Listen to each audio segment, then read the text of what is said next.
ದರ್ಪಣ YouTube ಚಾನಲ್ಗೆ ಸ್ವಾಗತ. ಇಂದು ನೀವು ಕೇಳುತ್ತಿರುವ ಸಂಚಿಕೆ ಬೆಂಗಳೂರು ವಿಶ್ವವಿದ್ಯಾಲಯದ BBA ದ್ವಿತೀಯ ಸೆಮಿಸ್ಟರ್ನ ನಂಗೆ ಕೆಲಸ ಸಿಕ್ತು ಎಂಬ ಪಠ್ಯ. ಬರೆದವರು ನುಗ್ಗೇಹಳ್ಳಿ ಪಂಕಜ. ಗಂಡಾಗಲಿ ಹೆಣ್ಣಾಗಲಿ, ಯಾವ ಶತಮಾನವೇ ಇರಲಿ, ಯಾವ ದೇಶವೇ ಆಗಿರಲಿ, ಗೌರವ ಮತ್ತು ಮರ್ಯಾದೆ ಸಿಗುವುದು ವ್ಯಕ್ತಿ ದುಡಿದು ಹಣ ಸಂಪಾದಿಸಿದಾಗ ಮಾತ್ರ. ಸಂಪಾದನೆ ಇಲ್ಲದಿದ್ದರೆ ಮನೆಯ ಹೊರಗಿನವರಿಗಿಂತ ಮನೆಯವರ ಸಂಬಂಧಿಕರ ಮಾತು ಎಂತಹವರನ್ನು ಕಾಡುತ್ತದೆ. ಇಂತಹುದೇ ಒಂದು ಕತೆ ನನಗೆ ಕೆಲಸ ಸಿಕ್ತು ಎಂಬುದಾಗಿದೆ. ಇದರಲ್ಲಿ ಮೋಸ ಹೋಗುವವರು ಇರುವವರೆಗೂ ಮೋಸ ಮಾಡುವವರು ಇರುತ್ತಾರೆ ಎಂಬುದನ್ನು ಸೂಕ್ಷ್ಮವಾಗಿ ತಿಳಿಸಿದ್ದಾರೆ. ಕತೆಯು ಮನೆಯ ಯಜಮಾನನ ಮೂದಲಿಕೆಯ ಮಾತಿನಿಂದ ಶುರುವಾಗುತ್ತದೆ. ತಮ್ಮನ ಹೆಂಡತಿ, ಅತ್ತಿಗೆ ಮತ್ತು ತಂಗಿಯರು ದುಡಿಮೆಗೆ ಹೋಗುತ್ತಾರೆ. ತಿಂಗಳು ಬಂತೆಂದರೆ ಸಂಬಳ ಪಡೆದು ಜುಮ್ ಎಂದು ಇರುತ್ತಾರೆ. ಅವರ ಗಂಡಂದಿರಿಗೆ ಕಷ್ಟವೇ ಇಲ್ಲ ಎಂದು ಗೌರಮ್ಮನಿಗೆ ಹೇಳುತ್ತಾನೆ. ಗೌರಮ್ಮ ಗಂಡನಿಗೆ, ನೀವು ಕೆಲಸಕ್ಕೆ ಸೇರಿರುವ ಹುಡುಗಿಯನ್ನೇ ಮದುವೆಯಾಗಬೇಕಿತ್ತು, ನನ್ನನ್ನು ಮದುವೆಯಾಗುವ ಬದಲಿಗೆ ಎಂದಾಗ, ಗಂಡ ತನಗೆ ಬುದ್ಧಿ ತಿಳಿಯೋಕೆ ಮುಂಚೆನೇ ನಿಂಗೆ ನನ್ನ ಕಟ್ಟಿಬಿಟ್ರಲ್ಲ ಎನ್ನುತ್ತಾನೆ. ಆಗ ಗಡಿಯಾರ, ಸ್ಕೂಟರ್ ಎಲ್ಲವನ್ನ ಕೇಳೋದಕ್ಕೆ ಬುದ್ಧಿ ಇತ್ತು. ಈ ಹೆಣ್ಣು ಬೇಡ, ಕೆಲಸಕ್ಕೆ ಹೋಗುವ ಹೆಣ್ಣು ಬೇಕು ಎಂದು ಕೇಳುವುದಕ್ಕೆ ತಿಳಿಯಲಿಲ್ಲ ಎನ್ನಲು, ನಿಮ್ಮಪ್ಪ ನನಗೆ ಮಂಕು ಬೂದಿನ ಎರಚಿಬಿಟ್ರು ಎನ್ನುತ್ತಾನೆ. ತಮ್ಮಪ್ಪನನ್ನು ಅಂಗಿಸೋದು ಸರಿಯಲ್ಲ, ಇನ್ನೊಂದು ತಿಂಗಳೊಳಗಾಗಿ ಯಾವುದಾದರೊಂದು ಕೆಲಸಕ್ಕೆ ಸೇರುತ್ತೇನೆ ಎನ್ನಲು, ಒಂದು ಓದಿಲ್ಲ, ಬರಹವಿಲ್ಲ, ಸರ್ಟಿಫಿಕೇಟ್ ಇಲ್ಲ, ಶಿಫಾರಸು ಮಾಡೋರಿಲ್ಲ, ನಿಂಗೆ ಹೇಗೆ ಕೆಲಸ ಸಿಗುತ್ತದೆ ಎನ್ನುತ್ತಾನೆ. ಯಾವುದಾದರೂ ಮನೆಯಲ್ಲಿ ಅಡುಗೆ ಕೆಲಸಕ್ಕೆ ಸೇರಿಕೊಳ್ಳುತ್ತೇನೆ ಎಂದಾಗ ಯಜಮಾನರು ರಂಗಮ್ಮನಿಗೆ ಕೈ ಮುಗಿದು, ನಂಗಂತೂ ವಿಧಿಯಿಲ್ಲದೆ ನಿನ್ನ ನಳಪಾಕ ತಿನ್ನುತ್ತಿದ್ದೇನೆ, ನಿನ್ನ ಕೆಲಸಕ್ಕೆ ಸೇರಿಸಿಕೊಂಡವರು 2 ದಿನಕ್ಕೆ ನಳಪಾಕ ತಿಂದು ನನ್ನ ಮೇಲೆ ಕೇಸ್ ಹಾಕಿಬಿಡುತ್ತಾರೆ ಅಷ್ಟೇ ಎಂದರು. ರಂಗಮ್ಮನಿಗೆ ಅದು ನಿಜವೆನಿಸಿತು. ಅಡುಗೆ ಕೆಲಸದ ಯೋಜನೆಗೆ ತರ್ಪಣ ಕೊಟ್ಟರು. ಅದೇ ಸಮಯಕ್ಕೆ ಸರಿಯಾಗಿ ರಂಗಮ್ಮನ ಬಾಲ್ಯದ ಗೆಳತಿ ಸುಬ್ಬಿ ಸಿಕ್ಕಿದಳು. ಗೊಡ್ಡಾಗಿದ್ದ ಸುಬ್ಬಿ ಈಗ ಶೋಭಾದೇವಿಯಾಗಿದ್ದಾಳೆ. ಕೈಯಲ್ಲಿ ನೇತಾಡುವ ಲೆದರ್ ಹ್ಯಾಂಡ್ ಬ್ಯಾಗೇ ಇದಕ್ಕೆ ಸಾಕ್ಷಿ. ಸುಬ್ಬಿ ತಾನು ಚೀಟಿ ಅಂಗಡಿನ ಇಟ್ಟಿದ್ದು, ಹೆಂಗಸರು ಸೀರೆ, ಪಾತ್ರೆಗಳನ್ನು ಕೊಂಡುಕೊಳ್ಳುವುದರ ಬಗ್ಗೆ ಹೇಳುತ್ತಾ, ಈಗಿನ ಕಾಲದಲ್ಲಿ ಗಂಡಸಿಗಿಂತ 4 ಪಟ್ಟು ಹೆಚ್ಚು ದುಡಿದ್ರೇ ಸಂಸಾರ ಸಾಗುವುದು, ನೀನು ಕೂಡ ಒಂದು ಅಂಗಡಿ ಇಡು, ನಾನು ಸಹಾಯ ಮಾಡುತ್ತೇನೆ ಎನ್ನುತ್ತಾಳೆ. ರಂಗಮ್ಮನಿಗೆ ಇದು ಒಳ್ಳೆಯ ಆಲೋಚನೆ ಎಂದೆನಿಸಿ ಪತಿ ಮಹಾಶಯನಲ್ಲಿ ಹೇಳಿದಾಗ, ನೀನೊಬ್ಬಳು ಬಾಕಿ ಇತ್ತು ಅದನ್ನು ಇಡೋದಿಕ್ಕೆ, ಖಂಡಿತವಾಗಿಯೂ ಬೇಡ, ಬೀದಿಗೆ 100 ಅಂಗಡಿಗಳಿವೆ ಎನ್ನುತ್ತಾರೆ. ಮತ್ತೊಬ್ಬ ಗೆಳತಿ ಸಿಕ್ಕಿ, ಇನ್ಶೂರೆನ್ಸ್ ಏಜೆಂಟ್ ಆಗು ಎಂದು ಉಪದೇಶ ಕೊಟ್ಟಳು.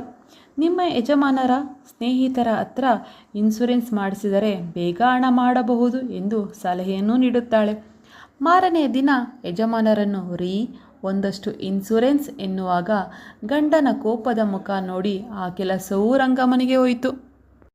ರಂಗಮ್ಮನಿಗೆ ಒಂದು ಜಾಹೀರಾತು ಕಣ್ಣಿಗೆ ಬಿತ್ತು. ಅದರಲ್ಲಿ ಸ್ಮಾರ್ಟ್ ಆಗಿರುವ ಹೆಂಗಸರು ಮತ್ತು ಗಂಡಸರು ಉದ್ಯೋಗಕ್ಕೆ ಬೇಕಾಗಿದ್ದಾರೆ. ಹೆಚ್ಚು ಓದಿಲ್ಲದಿದ್ದರೂ ಪರವಾಗಿಲ್ಲ, ಜನರಲ್ ನಾಲೆಡ್ಜ್ ತುಂಬ ಇರಬೇಕು, ಇಂಗ್ಲೀಷ್, ಕನ್ನಡ, ತಮಿಳು, ತೆಲುಗು, ಹಿಂದಿ ಎಲ್ಲ ಬಂದಿರಬೇಕು, ಕೈ ತುಂಬ ಸಂಬಳ, ವಿದೇಶಗಳಿಗೂ ಕಳಿಸ್ತೇವೆ, ಕಾರು, TV, ಕ್ವಾರ್ಟರ್ಸ್ ಇತ್ಯಾದಿ ಸೌಲಭ್ಯವಿದೆ ಎಂದಿತ್ತು. ಆ ವಿಳಾಸಕ್ಕೆ ಕಾಗದ ಬರೆದು ಹಾಕಿದಾಗ ತಕ್ಷಣವೇ ಇಂಟರ್ವ್ಯೂಗೆ ಕರೆ ಬಂತು. ಹೋಗಿ ಆಯ್ಕೆ ಆಗೇ ಬಿಟ್ಟರು ರಂಗಮ್ಮ. ಬಟ್ಲರ್ ಇಂಗ್ಲೀಷ್ನಲ್ಲಿ ಇಂಟರ್ವ್ಯೂ ಕೊಟ್ಟೆ, ಕನ್ನಡ ಮನೆ ಮಾತು, ತಮಿಳು, ತೆಲುಗು ನೆರೆಹೊರೆಯವರಿಂದ ಬಂದಿದ್ದು, ಹಿಂದಿ TV ನೋಡಿ ಕಲಿತದ್ದು, ಅಲ್ಲಿ ಮಂಡಿಸಿದ ಉಪನ್ಯಾಸಕ್ಕೆ ತ್ರಿಮೂರ್ತಿಗಳು ಶಬಾಷ್ ಎಂದರು.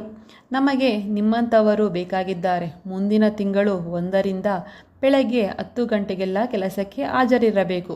1,000 ಸಂಬಳ. ಸದ್ಯಕ್ಕೆ ಒಂದು ಸ್ಕೂಟರ್ ಕೊಡುತ್ತೇವೆ, ನಂತರ ಕಾರು. ನಿಮಗೆ ಸ್ಕೂಟರ್ ಓಡಿಸೋಕ್ಕೆ ಬರುತ್ತದಲ್ಲವೇ ಎಂದಾಗ ರಂಗಮ್ಮ ಬೆಪ್ಪಾಗಿ ನಿಂತು ಬಿಟ್ಟರು. ತನಗೆ ಸ್ಕೂಟರ್ ಓಡಿಸಲು ಬರುವುದಿಲ್ಲ ಎಂದಾಗ, ಕಲಿತು ಬಿಡಿ, ಈಗ ನೀವೇ ಸ್ಕೂಟರ್ನಲ್ಲೇ ಕೆಲಸಕ್ಕೆ ಬನ್ನಿ, ಅಲೋಯನ್ಸ್ ಕೊಡ್ತೇವೆ, ಮುಂದಿನ ತಿಂಗಳು ಅಮೇರಿಕಾಗೆ ಹೋಗಲು ರೆಡಿಯಾಗಿ, ಆಮೇಲೆ ಜಪಾನ್, ಫ್ರಾನ್ಸ್ ತಿರುಗಾಡೋಕ್ಕೆ ಕಾರು ಎಂದೆಲ್ಲ ಅಂದರು. ಆದರೆ ಈಗ 1,000 ರೂಪಾಯಿಯನ್ನು ಡಿಪಾಸಿಟ್ ಆಗಿ ಕೊಡಬೇಕು, ನಿಮಗೆ ಅದು ವಾಪಸ್ ಬರುತ್ತದೆ. ಸದ್ಯಕ್ಕೆ ಸ್ಕೂಟರನ್ನು ನೀವೇ ತೆಗೆದುಕೊಂಡಿರಿ, ಅಮೇರಿಕಾದಿಂದ ಹಿಂದಿರುಗಿ ಬಂದ ಮೇಲೆ ಸ್ಕೂಟರ್ ಹಣವನ್ನು ವಾಪಸ್ ಕೊಡುತ್ತೇವೆ, ಜೊತೆಗೆ ಅಂಬಾಸಿಡರ್ ಕಾರನ್ನು ತಗೊಳ್ತೀವಿ ಎಂದರು. ವರ್ಷಕ್ಕೆ 12,000 ಸಂಬಳ ಬರುವಾಗ ₹1,000 ಇದು ಯಾವ ಮಹಾ ಎಂದು ಯಜಮಾನರು ಓವರ್ ಡ್ರಾಫ್ಟ್ ತೆಗೆದುಕೊಟ್ಟರು. ಸ್ಕೂಟರ್ ಕಲಿತ ಪ್ರಸಂಗವಂತೂ ಎಂದೂ ಮರೆಯುವಂತಿಲ್ಲ. ರಂಗಮ್ಮನಿಗೆ ಮುಂದಿನ ಮೈದಾನದಲ್ಲಿ ಬೆಳಿಗ್ಗೆ ಹೇಳಿಕೊಡಲು ಪ್ರಾರಂಭಿಸಿದರು. ಅಕ್ಕಪಕ್ಕದ ಮನೆಯವರಿಗೆಲ್ಲ ಇದು ಮೋಜಿನ ವಿಷಯವಾಯಿತು. ರಂಗಮ್ಮ ಸ್ಕೂಟರ್ ಕಲಿತಿದ್ದಾರೆ, ಬನ್ನಿ ನೋಡೋಣ ಎಂದು ನೆರೆಹೊರೆಯವರು ಕಿಟಕಿಯಲ್ಲಿ ಇಣುಕಿದರು.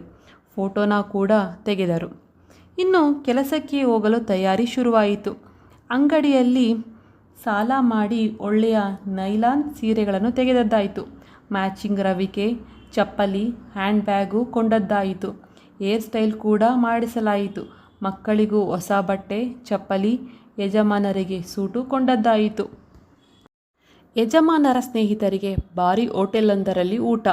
ತವರು ಮನೆ ದೇವರಿಗೆ, ಗಂಡನ ಮನೆ ದೇವರಿಗೆ, ಇಷ್ಟಾರ್ಥ ದೇವರಿಗೆ ಪೂಜೆ, ಹಿರಿಯರಿಗೆ ಆಹಾರ, ಅಲಂಕಾರ, ಅರ್ಚನೆ, ನವಗ್ರಹ ಪೂಜೆ, ಸತ್ಯನಾರಾಯಣ ಪೂಜೆ, ಸುಮಂಗಲಿಯರಿಗೆ ಪಾದಪೂಜೆ, ಊಟ, ಕುಂಕುಮ, ಕುಪ್ಪಸ, ಯಜಮಾನರಿಗೆ ಪಂಚೆ ಇತ್ಯಾದಿಗಳು ನಡೆದವು. ಕೆಲಸಕ್ಕೆ ಹೋದಾಗ ಮನೇನ ಯಾರು ನೋಡಿಕೊಳ್ಳುವರು? ಮಕ್ಕಳು ಚಿಕ್ಕ ಪುಟ್ಟವು. ತೊಂದರೆಯಾದರೆ ಸುಮ್ಮನೆ ಕೆಟ್ಟ ಹೆಸರು ಎಂದು ನೆರೆಹೊರೆಯವರು ಹೇಳಿದಾಗ ಮುಂದೆ ಮನೆ ನೋಡಿಕೊಳ್ಳಲು ಮನೆ ಕೆಲಸದಾಗೆ ಬಂದಾಯಿತು. ಅವಳು ಹೆಚ್ಚು ಮಡಿ ಎಂದು ಬಂದ ದಿನವೇ ಮನೆಯಲ್ಲಿ ಹಾಕಿದ್ದ ಕಾರ್ಪೆಟ್ಟು, ರಗ್ಗು ಎಲ್ಲವನ್ನೂ ತೆಗೆಸಿಬಿಟ್ಟಳು.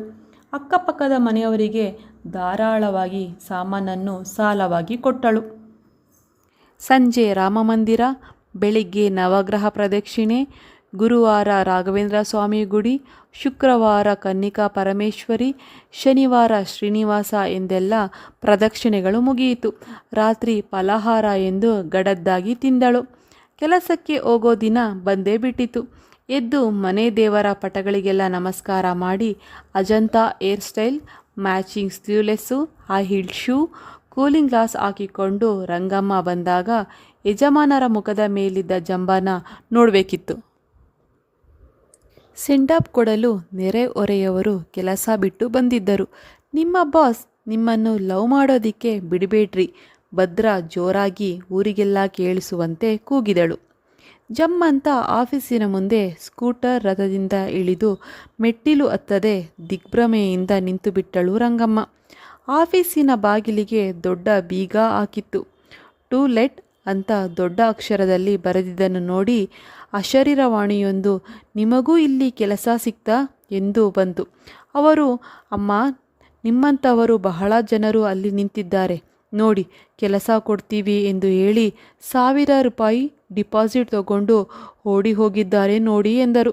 ಎಲ್ಲೆಲ್ಲೂ ಹೆಲ್ಮೆಟ್ ಧಾರಿಗಳು ಸ್ಕೂಟರ್ ಕೀ ಹಿಡಿದು ದೊಡ್ಡ ಬೀಗವನ್ನೇ ನೋಡುತ್ತಾ ನಿಂತಿದ್ದರು. ಜಾಹೀರಾತು ಕಂಪನಿಯವರ ಈ ಮೋಸದ ಜಾಲಕ್ಕೆ ಸಿಕ್ಕಿ ಸಿಲುಕಿದವರು ಎಷ್ಟೋ ಜನರಿದ್ದಾರೆ. ಯುವಕರು ತಿಳಿದು ಮುನ್ನುಗ್ಗಬೇಕು. ಕ್ಷಣಿಕ ಆಕರ್ಷಣೆಗೆ ಮಾರು ಹೋಗದೆ ಉತ್ತಮ ಭವಿಷ್ಯ ರೂಪಿಸಿಕೊಳ್ಳಬೇಕು ಎಂದು ಹೇಳುತ್ತಾ ಇಲ್ಲಿಗೆ ಈ ಸಂಚಿಕೆಯನ್ನು ಮುಗಿಸುತ್ತಿದ್ದೇನೆ. ಧನ್ಯವಾದಗಳು. ದರ್ಪಣ ಯೂಟ್ಯೂಬ್ ಚಾನಲ್.